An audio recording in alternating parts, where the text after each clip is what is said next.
I can't count past that. Hey guys, it's Mark here. I am sitting here with Mr. Aaron Williams, who is the inventor, creator, founder, partner in Tatcom, which is a new tattoo power supply company. Actually, I think he refers to it more of an electronic speed control because it does a lot more than just supply power to your tattooing machine.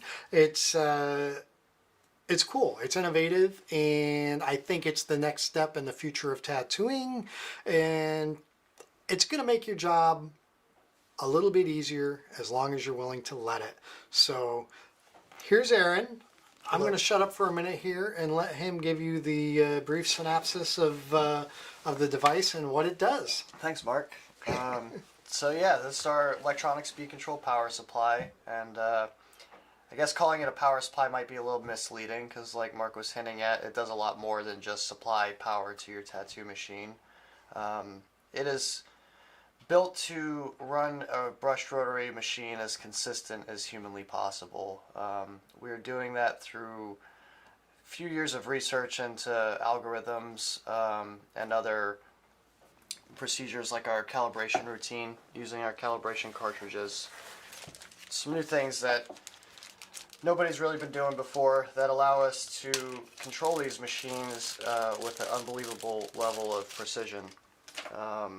So we've come up with just some things like a calibration cartridge, which goes into your standard machine. It allows our power supply to link up with a sensor that's actually embedded right underneath the screen there, and read exactly what this machine's doing.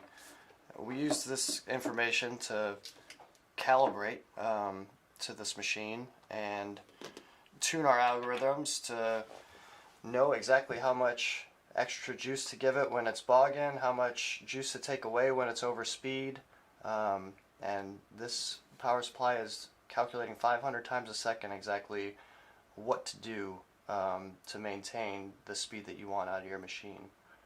So I don't know if that's a very good beginning description. Well, it kind of gets the point across a little bit. So now the calibration device there, each machine gets its own separate calibration. So because each one is well, it's like us. Each we're all humans, but we're each a little bit different and have our own idiosyncrasies. Or when it comes to a machine, each motor is going to be a tiny bit different. The manufacturing process is going to leave tolerance, variance in tolerance. So you could buy two machines identical at the same time, and one may need an extra tenth of a volt or Exactly. two at any given point in time. And this is kind of like electronic fuel control for a car. Yeah? No? Yeah, like your cruise control. Okay. And some of the older viewers might remember in older cars, older trucks, let's say, with you put a trailer, you start to load the bed up with a bunch of weight. Then you start hitting some terrain with some hills. Where normally with those early day cruise controls, even if you loaded your truck up to the maximum weight, it's going to do a fairly good job at regulating on flat ground and holding the speed that you want. Mm-hmm. Now you start going up and down some steep hills, and as soon as you get to the uphill, your truck's going to slow down below. Say you have your cruise set at 60. Mm-hmm. You're going to slow down to 55. And then you hit the top of the hill and you hit going downhill. Then Right. you go up to 65, and then it's... Well, that was moderating the fuel flow, not the actual speed. Yep. So what you're doing is you're not just setting a voltage, you're moderating the voltage. You're taking feedback from the machine, Exactly. and your system just makes life easy. So if I understand this right, I'm set up, I'm tattooing on the arm here, and I'm out here on the thicker skin, and as I progress around to the thinner skin, my machine is not just jackhammering on the thinner skin. The voltage will lessen automatically and maintain the same amount of punctures per second. Cycles per second, correct. Cycles per second. Yeah. Okay. So yeah, it will automatically compensate, like you're saying, for varying skin conditions, going from a thinner to a thicker, a softer to a tougher skin, changing a cartridge out from a liner to a big shader, any kind of changing load on the machine, down to like this axis Valhalla has an adjustable stroke mechanism. That's also a smaller stroke is going to require less power to drive. Right. So you can actually see that when you run something as simple as popping a cartridge in and out of a machine. This machine's not recommended to do it, so I wouldn't. But Right. Not while it's running. But yeah, you can take a cartridge out and you'll see that normally your machine's going to go over speed because it's this resistance of the membrane's no longer there. Right. So we're going to drop however much. And some machines, depending on the motor that's in it, is going to be a lot more than others. It's not just a universal, oh, we take half a volt away. Right. We do this, we do that. It's not one size fits all. Yeah, so you're going to see machines with these real beefcake motors on them that really, aren't, they got that grunt behind them, and they're not going to take very much. I mean, you might see you would be lucky to see a tenth of a volt. Even with a big needle grouping like a 27 mag or something. Wow. Where you go to like a Dragonfly or some of these machines that are trying to become more compact and such, they're putting smaller motors on them. Those smaller motors don't have the torque. Right. That's the as a machine builder, it's the trying to find that balance between motor size and torque and power. And that's exactly it. It's the compromise of you want that torque and power to be able to have that, push those needle groupings, but also you don't want to make your machine too heavy, and you got to keep in mind the balance and other things that the artists are looking for. So it's kind of a compromise where, you guys that put the big motors on, you guys got to put the small motors on, you got guys in between, and artists that are using these machines and trying to communicate with each other. Oh, you've got X, Y, and Z machine, and you run them at 5, 8, and 9 volts, and I've got these machines, and I'm running at this voltages. So everybody's talking voltages, but it's kind of arbitrary when what you're saying, I could take 2 axis Valhallas that were built right behind each other, and potentially hook them up and document their speed, and there's going to be it's not going to be like one's running double the speed as the other, but it could be several percentage points of error there. Yeah. Well, a lot of tattooers don't understand it's not one size fits all when it comes to voltage or whatnot. It's like people ask me a lot too. It's like, hey, are your needles long taper? I don't know, man. Show me a ruler that has long anywhere on it as a measurement. It just doesn't exist. More into the specifics. Okay, so, we met, 2 years ago, 2.5 years ago, and you started to explain to me what you were trying to do. And me being sort of the engineer, nerd, geek, or whatever, I kind of fell in love with the concept right away. I'm slightly disappointed it took you this damn long to get it going, but I also know you're a perfectionist. And I even was trying to encourage you to put it on the market a little sooner and just get it out there, and you fought me every step of the way. But now we're here. They're live. They're on the site. They can be bought, and I'm excited for you because you're practically homeless after giving up almost everything to get to this. This guy has dedication like you wouldn't believe. So you can feel good about getting in his corner and supporting him, because I can tell you this, he won't let you down. Solid guy. Okay, so back to the power supply. Electronic speed control unit. This is also Bluetooth, right? It does some fancy newfangled, astro jet propulsion physics stuff. No? I don't know if I'd push it that far, but it does have Bluetooth. Okay. So what does the Bluetooth provide for the user?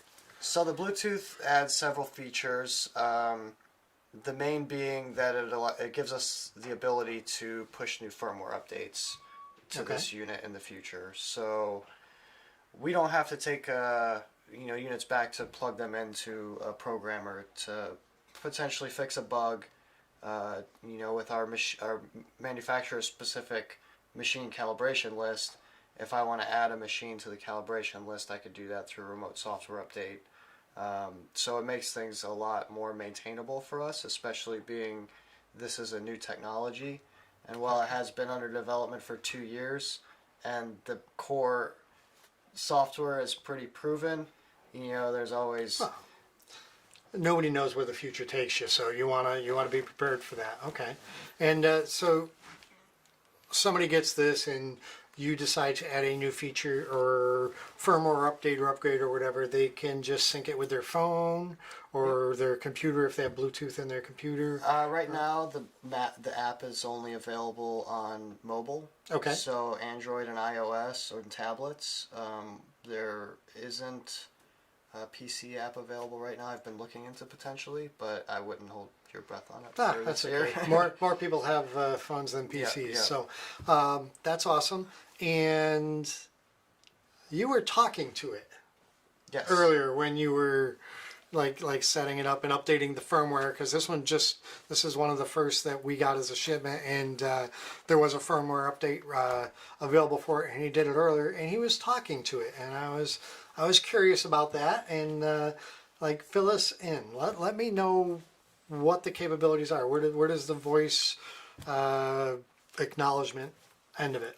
So yeah, the voice control is basically through your phone. The power supply really it's not capable of voice control on its own.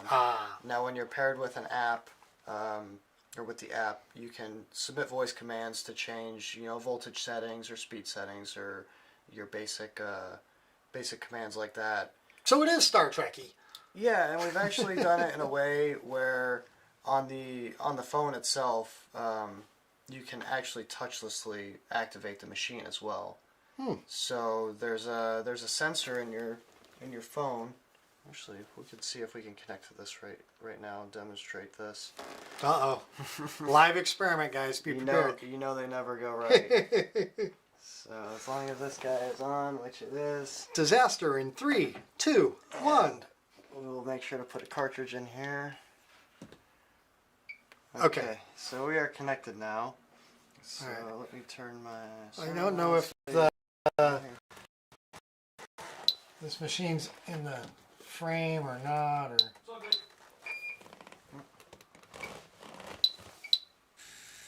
So yeah, you could do a double swipe to activate, start and stop the machine. And then you can do a hover,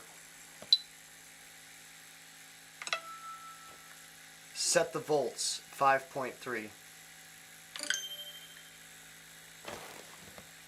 Still seeing 6.0. Setting voltage to 5.3 volts. Damn!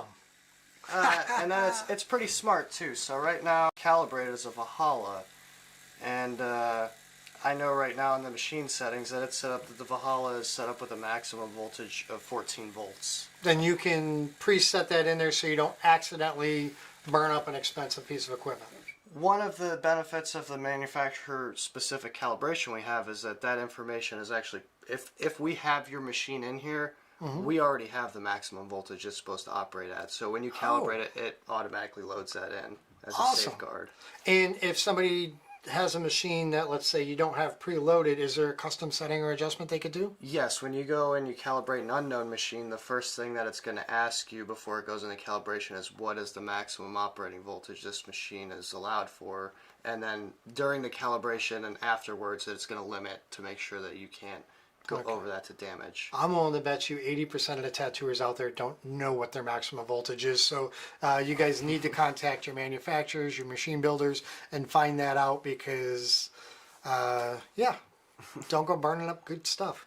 But that is super cool. Now, with the voice commands, does it have to be, like you stated it, or can you just say something like turn it up and hurt this fucker? I mean, like, excuse me, oops, sorry. Hey, do you think you could set the voltage to like 18 volts? Oh, no. It didn't like that one. How many volts you want, bro?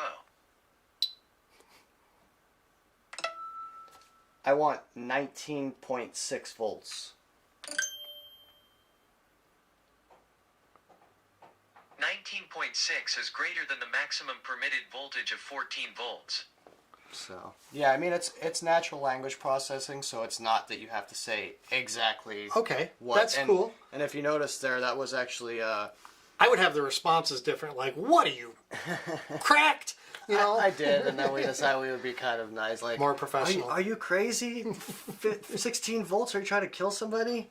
But yeah, it's got follow up as well. So like right there, like, can you change the voltage? How many volts you want, bro? So it's gonna ask me how many volts I want. I don't have to say that I want voltage again because it already knows that I requested that. So now I can just say something like 6.2, and it should automatically know I was asking for voltage and say I'm Setting voltage to 6.2 volts. So Little bit of a delay. Is that something that's can be overcome in the future? You think a little bit, or is it just take a certain amount of time to cycle and process? Or yeah, right now I can take about a second of the delay off, but there's some issues with it cutting off early in the listening, and okay, it's really right now just trying to make sure that you're done talking. okay, So about a second and a half of that is just making sure, like, okay, he's done talking, because if you listen, it waits about that, and then it does the chime, and then it's fairly quickly to send out and get processed. yeah, okay. Then it's sort of instantaneous at that point. Yeah, and just like the transcription, I mean, there's a lot going on there. Even when you use your Siri or use other voice control like that. I hate Siri. We opted not to use it. You know, a lot of people ask if we were going to do the Siri integration with the iPhone. Well, one thing is Siri isn't on Android. We're cross-platform. I've only asked Siri for like 3 things in my entire life, and she's not gotten one right. So I just I just turned her off. She's just Yeah, for me, it's more of a. If we were sitting here and I was tattooing with this power supply right now, and you're sitting in my room, you could potentially say, "Hey Siri, do this." right. And there's nothing. Now with the system that we've incorporated this is you actually have to get close to my phone and have physical access to get over this sensor. Right. But without touching it, it's still hands-free for yeah. sanitary purposes. Now the hands-free is only on phones right now.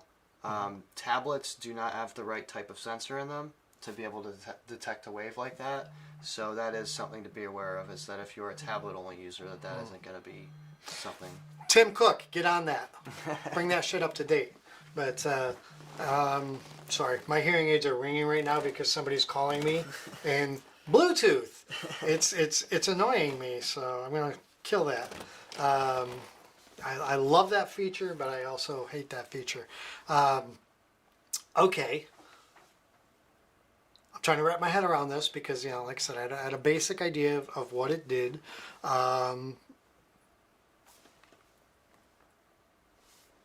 What else is in there? I mean, it's cool. There's a lot in that little box. I mean, and I almost too much to list. I mean, really, we've been trying to just not overwhelm people with all the little bells and whistles in there, because if you're on board with the speed control, that's what you're buying. That's what you want this tool for. It's not so you can say voice commands. It's not so that you can wave over your phone and turn it on and off. It's that consistency is really going to change the way that you tattoo, and that you don't want to go back to doing it the way before, because it's, you feel the improvement. Yeah, it's like anything else. Once you get a car with heated seats and heated steering wheel in the Northeast here, you don't want to freeze anymore. You don't want another one here without it. But okay, but there's a bunch of other things. But the critical thing is the speed control. Yeah. So now, presets? Are there presets? Yes. So there are. You could say shade, color pack, or is it voice control presets, or is that by voltage only? There's 2 different modes of operation per machine. You can do speed mode, and you can do voltage mode.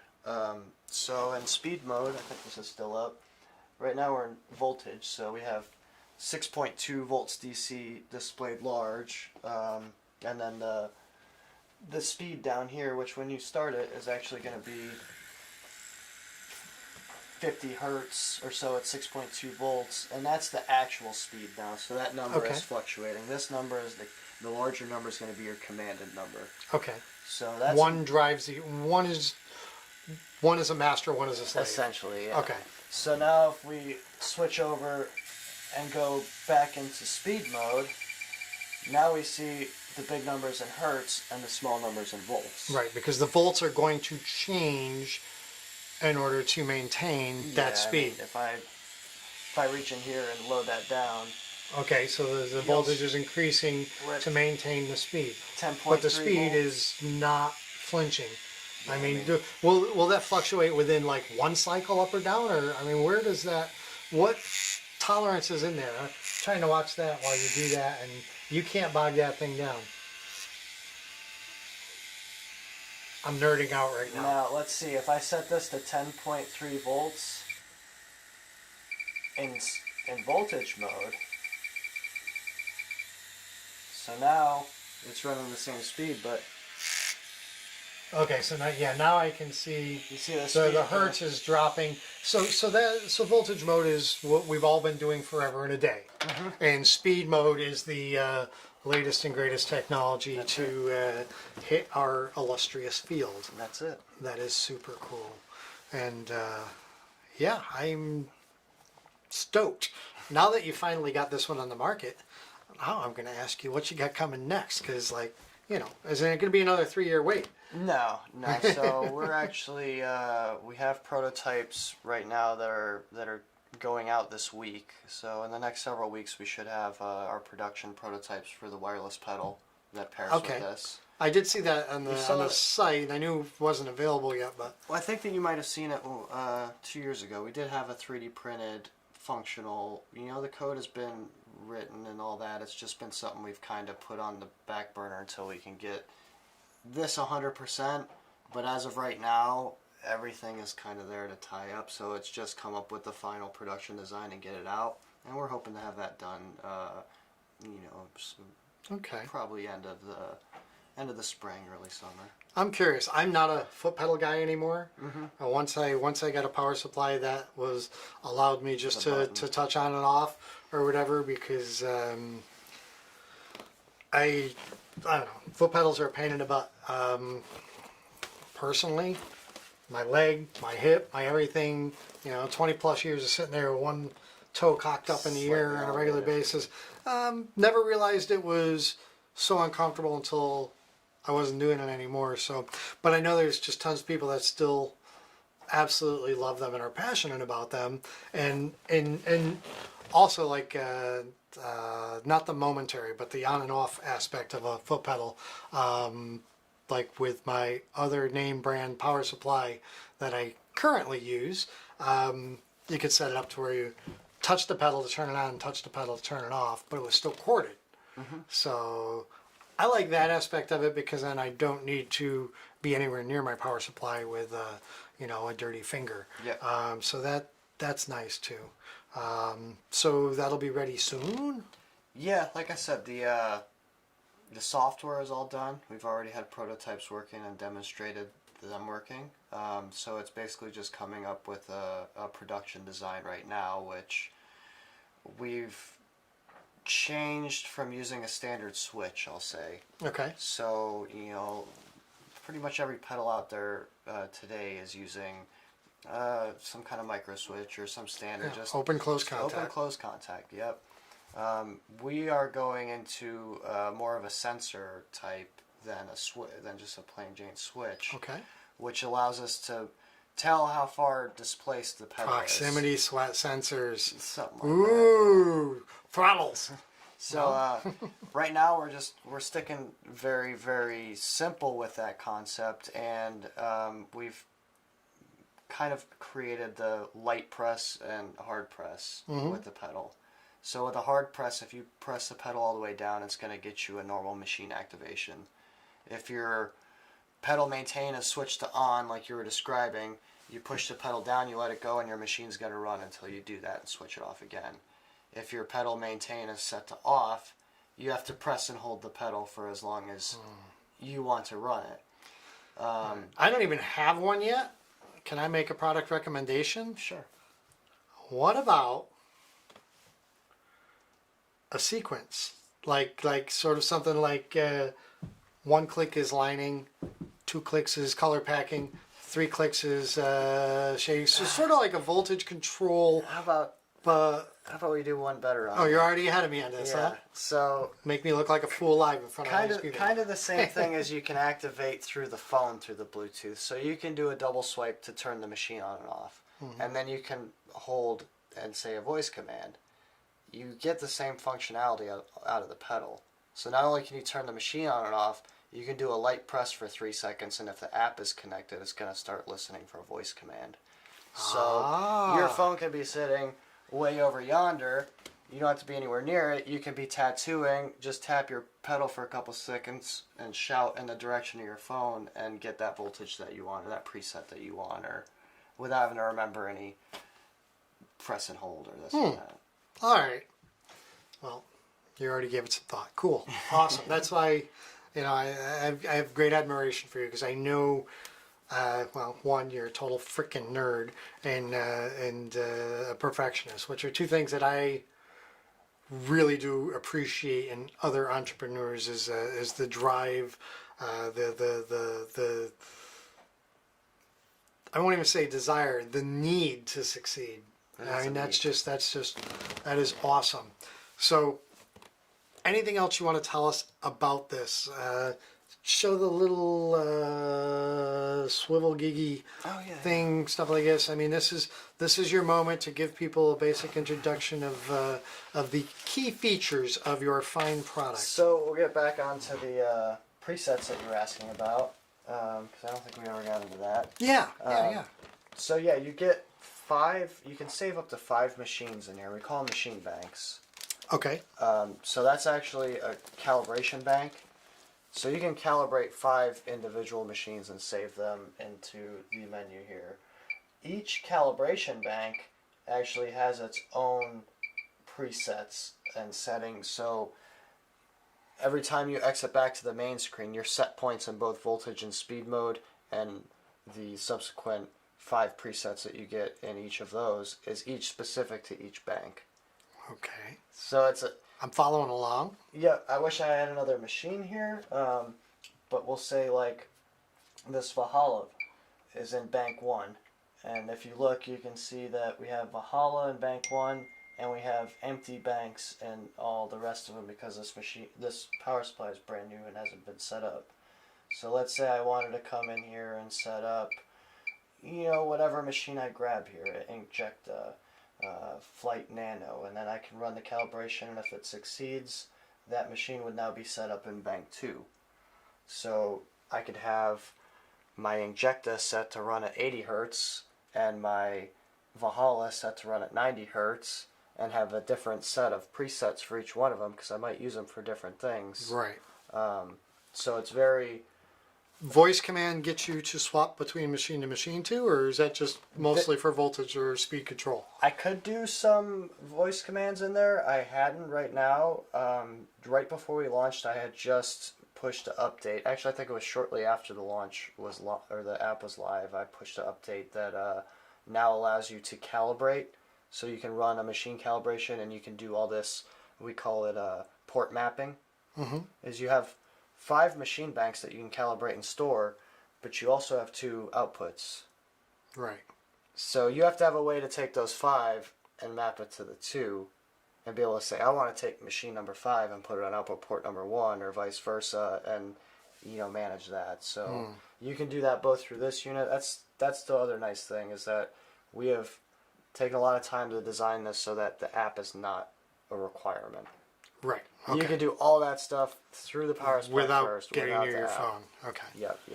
All right. I just think it would be like if you got the 2 jacks. So you say you have one machine you prefer for lining and one you prefer for shading and color packing, and without having to touch anything, just give the little voice command as to Valhalla or Neotat or FK or See, there's a product suggestion. Yeah. To overcomplicate your world and make you lose more sleep. Calling out by name like that could be a challenge. Even Bank 1, Bank 2, Bank 3. Yep. Something simple, but...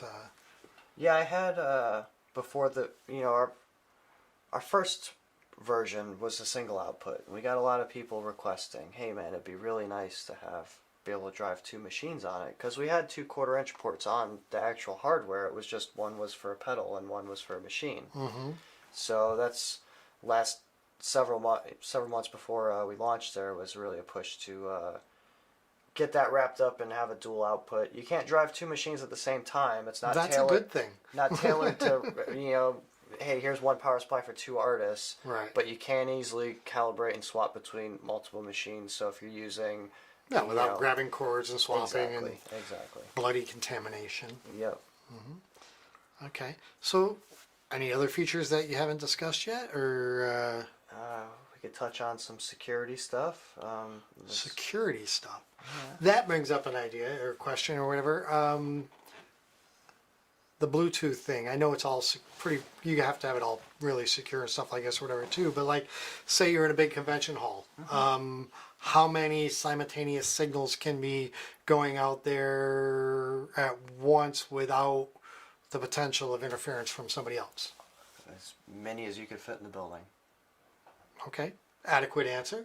Yep. Nice. So we fall under Bluetooth standards. We use a Bluetooth standard pairing, which is a numeric comparison. You'll notice when you first connect the power supply, it's going to present a 6-digit code on the power supply and on your phone. That's to verify that they're both talking to each other and that's right. So that's something you might already be familiar with, pairing your phone with your car, your TV, or something else like that. So that falls under the Bluetooth standard of security. We've gone an extra level and added application layer security as well. So we have certain things like you could go and download the app, but you can't connect to a unit until you're the registered owner of it. So once you are registered, I can't go and connect to Mark's power supply until I transfer that registration. Somebody steals your junk, they can't use it? They can not connect with the app in that case. We do have more security there that would prevent them from using it.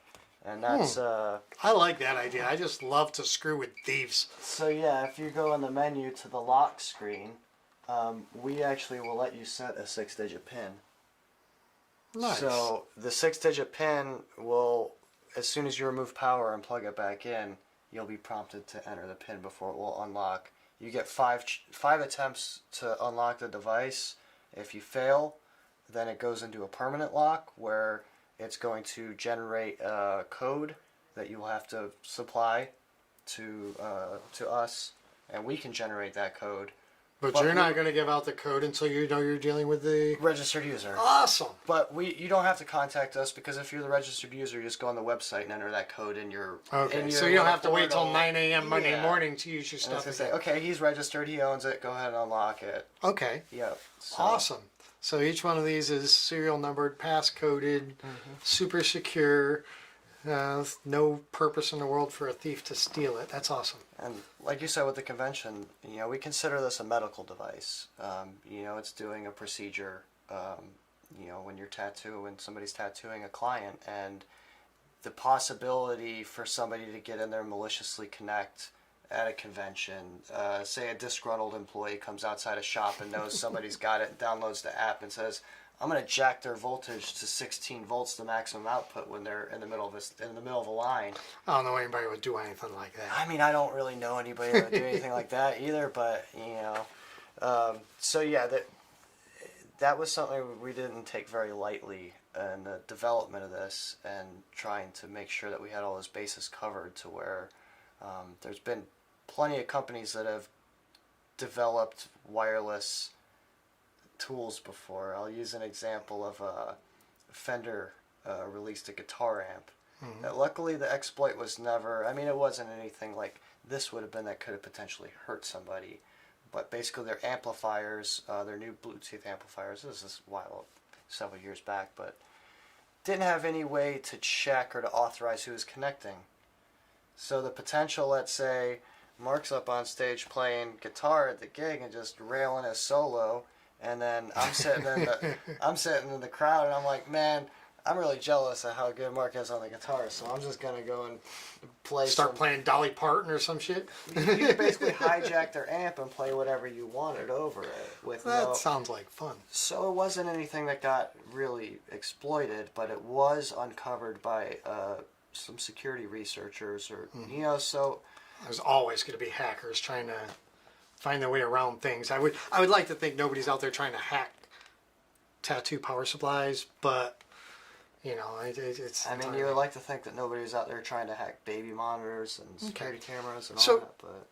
Okay, so back to basics here. You are a tattoo power supply manufacturer at this point in time, but ultimately, you're kind of a technology company.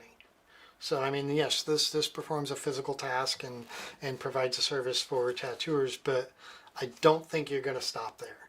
I think you are going to try and develop and implement more technology to help the tattooers in the future, right? Yep. This isn't just sort of like a jump out and try and make some money on a stupid electrical box and move on. You're a tattoo collector and enthusiast and part of the community. Yep. We definitely have some plans outside of just the power supply here. Not that I'm trying to pry anything out of here, because it's all top secret. No, but there is a lot of opportunity for improvement, I feel like, in all kinds of areas. And it's really just, like you said, not trying to jump at it and take it from looking at it making money. It's trying to look at it as how can we really make a difference and how can we give tools to...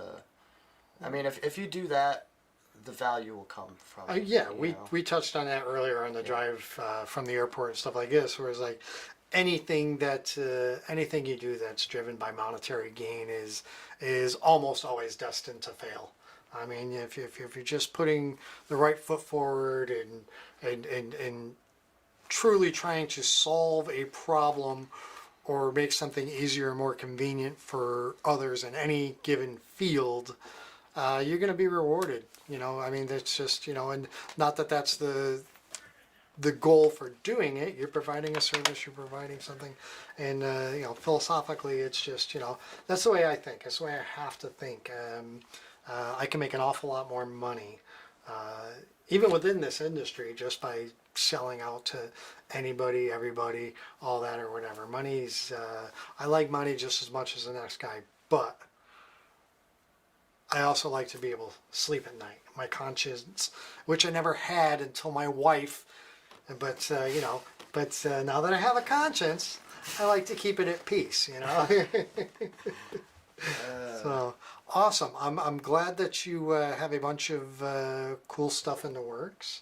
I appreciate you flying all the way up here to have this conversation. I enjoy your friendship. And I'm pretty sure we're probably going to work with some stuff here moving forward to, I've got ideas, you've got ideas, and I'm sure somewhere along the ways they're going to overlap, and we'll try and do some cool stuff together. For sure. But yeah, anything else you want to plug? Hit your website, your Instagram, tell people where they can go and spend your money. Besides me, you can always spend your money with me. Available at products? Needlejig, Yeah. tatcom.us, our website, at tatcom on Instagram. That's basically it. We use that handle everywhere. I can't really think of too much else here that I want to hit on. Right. Well, if we forgot anything, we'll follow up later, and or as the new developments, the new products come out or whatever. I'm sure we're going to do this more than once for sure. I guess if we had any questions or anything, any live. Yeah. Do we have any questions? I mean, I don't know if we how well the live is going on out there, but The comments are that the sound is working perfectly, but I didn't get any questions. A couple people were happy that the sound was working. okay. Well, I'm glad we got most people's questions and issues resolved, and I'm excited, man. Always good to see you, sir. For sure. I appreciate your time. I appreciate your efforts, and and before we go, you got to do the whole like, share, and subscribe thing to the viewers. You got to give them the sales pitch on my behalf. All right, so thank you for watching the Needlejig live presentation. Make sure to slam that like, share, and subscribe button, and tune in next time with us for some more awesome tattoo talk. I love putting people on the spot